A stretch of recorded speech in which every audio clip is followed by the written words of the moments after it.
I just got this drone and I have not yet taken it out. So let's do this. I love that it has a carrying case and it's a nice quality. I've always wanted the drone. This was gifted to me and it was kind of perfect because I was just talking about how I wanted a drone. All right, so we have the tool kits. It even comes with batteries. And then we have the actual drone itself, along with the camera that's on it.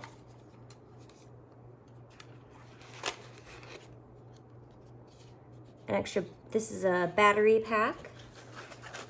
And then there's even a remote control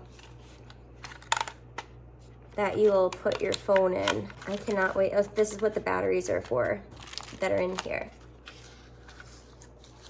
Then it also comes with instructions.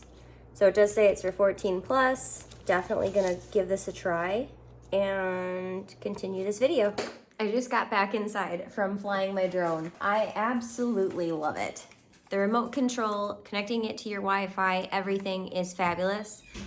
And you even have a camera that you can point downwards, you can point out. I took some photos while I was playing around with it and they look great. It has a nice high resolution camera. I think this is gonna be awesome. The fact that it comes with protection, these are gonna protect it from hurting the propellers. So they're like little propeller blocks if you run into something, which I did. I wasn't too careful. Let's just say that it did not break. So it's not super fragile. Obviously you wanna be careful with it, but you don't have to worry if you have a little hiccup here or there, because I had a few and it was still running just fine. You can take videos and you can take photos. Super excited to use this with my new Bronco. I've been wanting to take photos from the air. I think it'd be a great gift for people for this holiday season. And I know that if I knew of someone that was super into photos, photography, or just creating content, this is a great addition to whatever else they're using. Happy shopping.